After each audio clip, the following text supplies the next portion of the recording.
Nandito ako ngayon sa pinakataas ng barko dito sa Deck 7. Ang oras na ngayon ay 9:45. Tapos na kayo magtrabaho.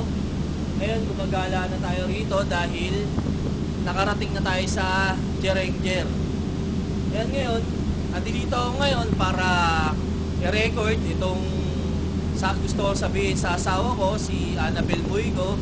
Ito yung ginagamit ko ngayon na video, itong camera. Dahil yung isang video ko baka wala na kasing tape, baka maubos na.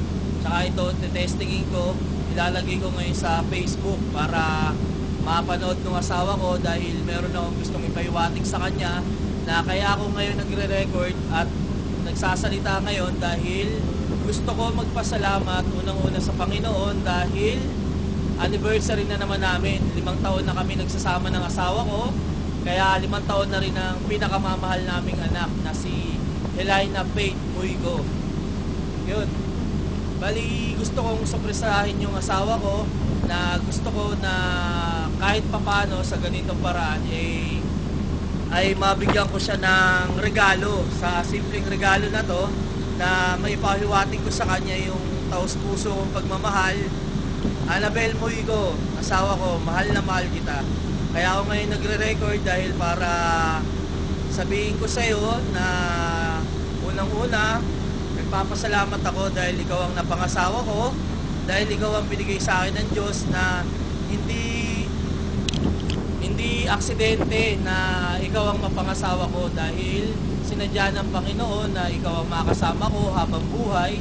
Kahit na nung unang pagsasama natin baga nagkaroon din ng konting problema, pero sino bang nagsama na mag-asawa na hindi nagkaroon ng problema? Isa yan sa paraan para lalong tumibay at lalong maging matatag ang ating samahan. Kaya yun, gusto kong batiin kita ng happy anniversary. Alam ko, mababasa mo to kahit late na. Ito, na mapapanood mo sa Facebook. Ilalagay ko to sa Facebook. Dahil ngayon, ang date ngayon ay 28. June 28 ngayon. Kaya anniversary natin. Nagpapasalamat ako dahil unang-una nung andiyan ka na sa barko, iisa lang ang agency natin at iisa lang din ang pinapasukan natin trabaho dito sa Magsaysay tsaka dito sa barko natin sa Ladyaman. Barko din natin itong Ladyaman tsaka nandiyan ka sa Leborial. Ayan, sana may awa ang Diyos na magkasama tayo sa iisang barko. Siguro mapupunta ako dyan balang araw sa Leborial, dyan sa barko mo, dahil dito sa Ladyaman ay walang babae rito. Ngayon, napakasaya ko dahil isa ka sa mga regalo sa akin ng Panginoon na hindi ko makakalimutan buong buhay ko hanggang sa mamatay na ako. Dahil napakasarap ng paramdam dahil sa tagal ng pagsasama natin, unti-unti natin nalalaman yung ating mga sarili at kung gaano natin kamahal yung isa't isa. Kaya ngayon, nandito ako ngayon sa pinakataas para masabi ko sa iyo lahat ang mga gusto kong sabihin, na patawarin mo ko sa mga nagawa kong kasalanan sa iyo dahil sa 5 taon ng pagsasama natin, hindi lang naman puro sarap ang mga naranasan mo sa akin. Andiyan din lahat ng mga hirap, mga hinagpis, mga pasakit, lahat na bilang mag-asawa sa 5 taon ay naranasan mo na ata. Pero nakipasasalamat ko dahil nandiyan ka pa rin, nagtsatsaga sa akin, nagmamahal at hindi nawawala yung pagmamahal mo sa akin na hanggang ngayon nandiyan pa rin. Dahil sa anak natin, nagtsatsaga ka para mapagpatuloy mo pa rin yung samahan natin bilang mag-asawa kung paano magiging patibay ang ating samahan. Ngayon, kaya, ayan, andiyan ka na sa Leborial. Yung asawa ko, nagpapasalamat din ako dahil sa pagbabarko ko ay gumawa ka pa rin talaga ng paraan para makasakay ka rin ng barko. Kahit na nung una, ayaw makakasakay ka ng barko. Pero ngayon, hindi ko naman hawak ang buhay mo kahit na asawa kita. Kaya naisip-isip ko rin na kung ano rin ang mga kagustuhan mo, maranasan mo rin. Hindi lahat ng mga ayoko, mapipigilan ko sa mga gusto mong mangyari.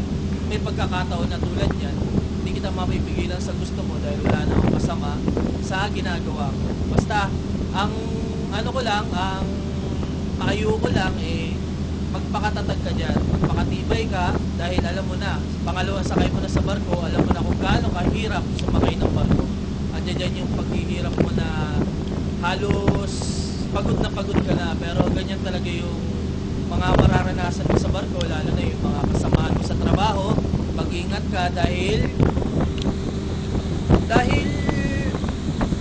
kumbaga, nagpapasalamat ako dahil napakarami mong kaibigan dyan.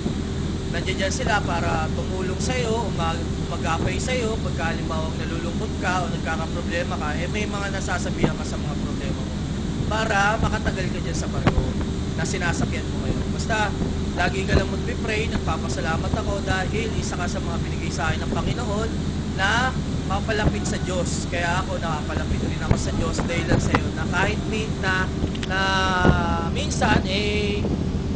nakakalimot rin ako, pero nagpapasalamat ako dahil tinuturuan mo kung paano mas mapalapit at lalong mapamahal at mapatibay sa pagsasama natin bilang tatlo. Dahil hindi lang naman tayong dalawang nagsasama, nagmamahalan, at para mapatibay ang samahan natin kung wala ang Panginoon. Kaya tatlo tayo na kailangan magkaisa, hindi lang tayong dalawang magmahalan, kundi ang Panginoon din na nandiyan dyan para sa atin, para lalong tumibay ang ating samahan. At ang ating anak na pinakamamahal na si Helena Faith Boy ko ay sana mabigyan natin ng magandang kinabukasan, dahil hindi lang naman tayo nagpapakahirap dito sa trabaho para sa ating dalawa lang, kundi nagpapakahirap tayo rito para sa kinabukasan at para mapaganda yung kinabukasan ng anak natin. Kaya siguro hindi ko na patatagalin itong sinasabi ko sa'yo, dahil alam mo na kung ano yung mga nararamdaman mo, na kahit medyo marami tayong hindi na pagkakaintindihan o na pagkakaunawaan, basta ang importante, malapit tayo sa Diyos, walang problema. Lahat ng mga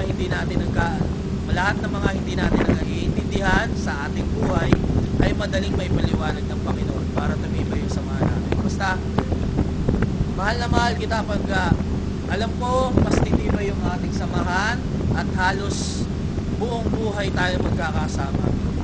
Kaya, mahal na mahal kita. I love you very much.